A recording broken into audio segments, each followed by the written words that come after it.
Üdvözlök mindenkit, a mostani videó témája a narcisztikus titokzatos, nem fedi fel önmagát előtted. Narcisztikusoknál megfigyelhető egyfajta titokzatosság, ami állandóan így körüllengi őket, ezért is vonzóak talán sok ember számára, titokzatosak, megnyerőek sok esetben, viszont ez a titokzatosságuk, ez végig lebegni fog, tehát sosem hull le a lepel, hiába is várja ezt a partnere. Normális emberi kapcsolatokban idővel a felek azok kiismerik egymást, nyitottak egymásra kölcsönösen, tehát beengedik egymást a saját kis világukba, ám narcisztikusoknál ez nem következik be. Ezek a viselkedési minták, ezek pedig gyakran vonzóak és megnyerőek lehetnek mások számára, ugyanakkor egy életre szóló fátyol is maradhat, amely soha nem hull le teljesen. Narcisztikusok partnerei azok gyakran várnak a megértésre, a nyíltságra, de ezek az elvárások nem igazán fognak teljesülni. Az alábbi pontok, amiket itt én összeírtam, azok pedig részletesen bemutatják, hogy hogyan jelenik meg ez a titokzatosság a narcisztikusoknál. Első információk visszatartása saját magukról. Titokzatos, soha nem ismered ki teljesen, mindig ott van benned az az érzés, hogy nem tudod pontosan megfogalmazni, hogy kicsoda is ő. Azért, mert nem ismered. Tehát visszatart információkat. Mondjuk azt, hogy ez a szelektív tájékoztatás lehetővé teszi a narcisztikus számára, hogy egy meghatározott képet alakítson ki saját magáról, és az egész helyzetről, ami körülötte van, és ez így erősen manipulatív ez a felállás. Tehát a folyamatos bizonytalanság és az információknak a visszatartása miatt a narcisztikus partnere az kiszolgáltatottnak érzi magát, tovább erősíti a narcisztikus kontrollját a kapcsolaton belül. Mondhatni, hogy a narcisztikusok ezt a taktikát, ezt tudatosan alkalmazzák, hogy elkerüljék a személyes felelősséget, és fenntartsák az őket övező misztikus, titokzatos aurát. Ennek eredményeképpen a kapcsolat dinamikája az állandóan a narcisztikus körül forog, ahol ő az, aki meghatároz mindent, még azt is, hogy mikor és milyen információkat oszt meg saját magáról, így fenntartva a dominanciáját. Az állandósult szégyenérzet és a paranoia, ez szinte mindennek az alapja náluk, tehát senkiben sem bíznak, paranoiásak, mindig feltételeznek valami mögöttes szándékot. De menjünk a kettesre. Érzelmek elrejtése. Vannak érzelmeik, nem mutatnak semmit. Tehát a narcisztikus személyiségzavarban szenvedők, azok tartózkodnak a saját érzelmeik nyílt kifejezésétől, mivel ezt egyfajta gyengeségként értékelik. Ez a magatartásforma, ez kulcsfontosságú eleme annak, hogyan kezelik és hogyan formálják a kapcsolataikat.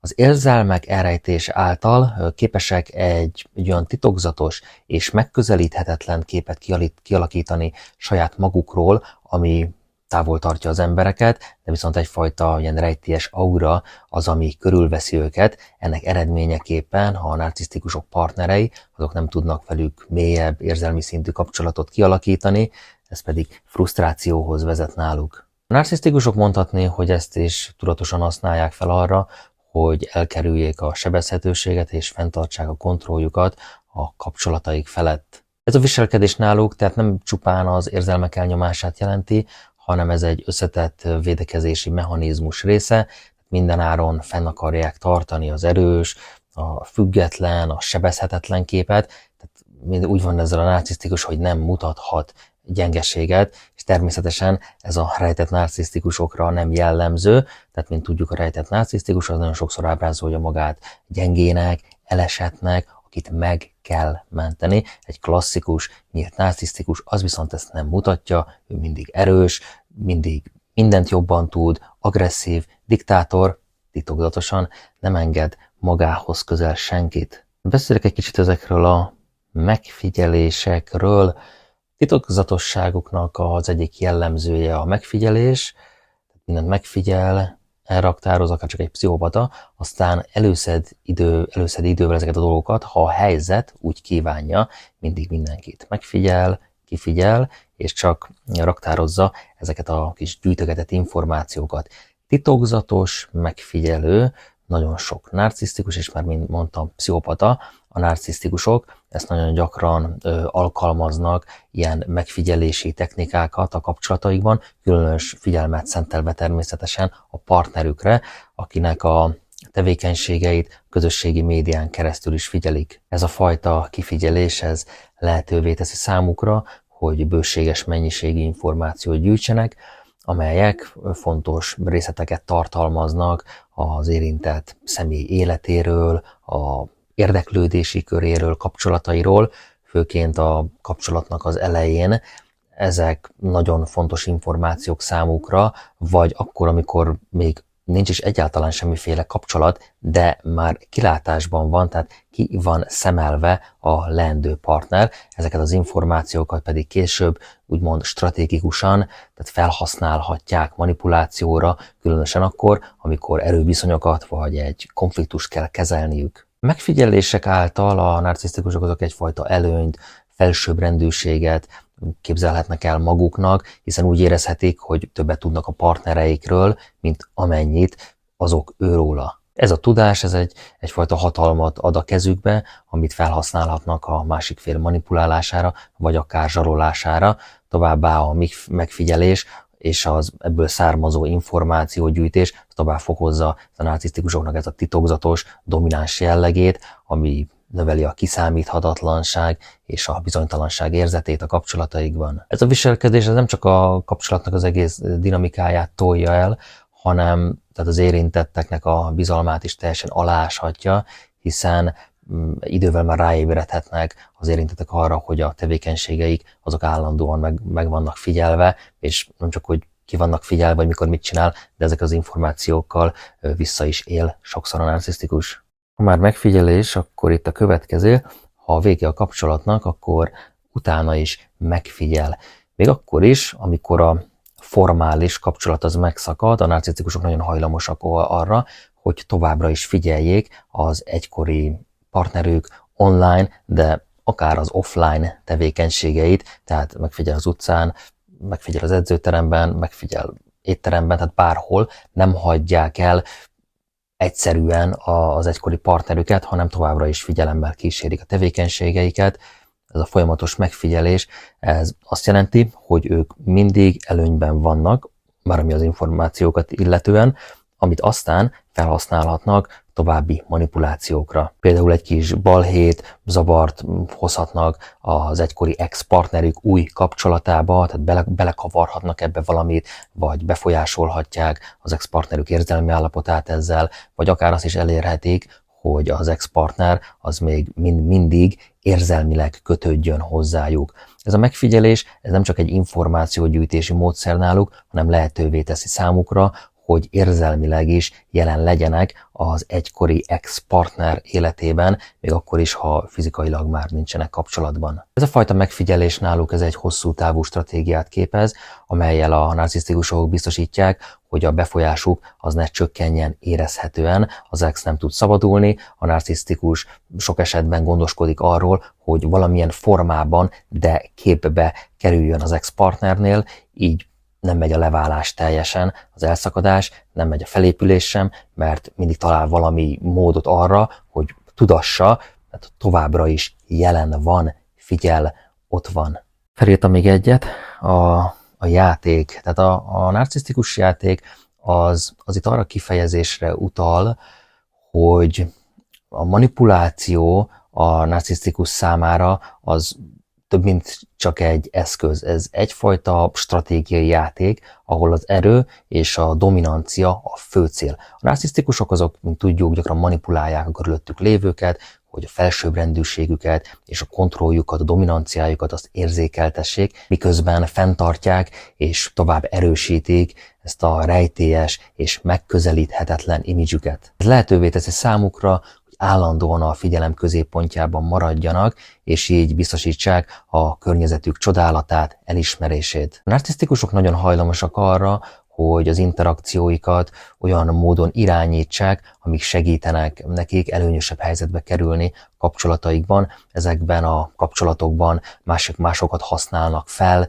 mint eszközöket, hogy a saját céljaikat elérjék. Ezen manipulatív viselkedések révén pedig képesek fenntartani azt a képet magukról, mint sikeres és erős személyek, elkerülve ezzel a negatív visszajelzéseket. A narcisztikus játék tehát sokkal több, mint egy ilyen puszta, szimpla kapcsolati trükközés. Mondhatni, hogy ez egy bonyolult pszichológiai stratégia, amely lehetővé teszi számukra, hogy fennmaradjon a körülöttük lévő titokzatos és tiszteletet kivívó aura, miközben a saját énképüket hibátlannak és tökéletesnek ábrázolják, amit nem lehet megközelíteni földi halandónak. Tehát összefoglalva ezt az egészet, a narcisztikusok azok rendkívül ügyesek abban, hogy magukat vonzó, karizmatikus, megnyerő módon tüntessék fel. Ez a képességük ez részben arra épül, hogy érzik és ki tudják használni másoknak a elvárásait, várakozásait, vágyait, de tudják, hogy mikor kell magukról erőteljes, sikerorientált, magabiztos képet festeniük, amely nagyon könnyen elbűvölheti az embereket. Ezzel egy időben a narcisztikusok távol tartják magukat az őszinte érzelmi megnyilvánulásoktól, ami egyfajta rejtélyességet kölcsönöz nekik. A narcisztikus düh az is egyfajta megnyilvánulás, de itt most nem az ilyesfajta megnyilvánulásokat értem. Az érzelmek kimutatásának az elutasítása, vagy nagyon beszűkítése az azt sugallja, hogy valami mélyebb titokzatos világ húzódik meg a felszín alatt.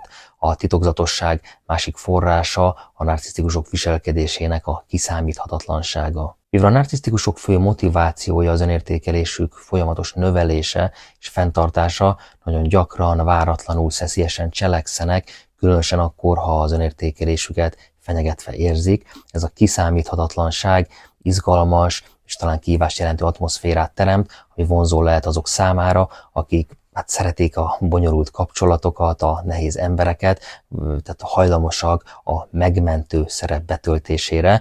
Tehát sokan úgy vannak, hogy ő majd megmenti a szeretet erejével, és a többi. Továbbá a narcisztikusok gyakran ápolnak önmagukról egy ilyen elitista, tehát egy ilyen nagyon kivételes énképet, amely azt sugallja, hogy ők valamilyen módon mások, nagyon különlegesek az átlag emberekhez képest, és ez az elitizmus, a különlegesség érzete, ez szintén hozzájárul a titokzatos és elérhetetlen aura kialakításához, amit nagyon sokan érzékelhetnek velük kapcsolatban. Mindemellett tudjuk, hogy a narcisztikusok rendkívül érzékenyek a kritikára, az elutasításra, ami tovább fokozza azt a benyomást, hogy ők érzelmileg zárkózottak, érzelmileg elérhetetlenek. Ez a zárkózottság, elérhetetlenség pedig paradox módon vonzza azokat, akik kíváncsiak a narcisztikusoknak a mélyebb, rejtett oldalára, vagy akik azt remélik, hogy majd ők lesznek azok, akik megnyitják ezt az embert. Összességében a narcisztikusok titokzatos aurája, a felszíni vonzerejük, kiszámíthatatlan viselkedésük, ez az elitista énképük, valamint az érzelmi zárkózottságuknak a komplex keverékéből fakad. Ez a kombináció, ez izgalmat, vonzerőt kelthet, miközben fenntart egy bizonyos távolságot és rejtélyességet, amely sokak számára nagyon vonzóvá teszi őket. Remélem, hogy érthető volt, én köszönöm a figyelmet, ha hasznosnak találtad, nyomj egy lájkot, csatornámra pedig nagyon sok videó van már feltöltve, lehet, hogy valamelyik kérdésedre megtalálod a választ, nézz szét!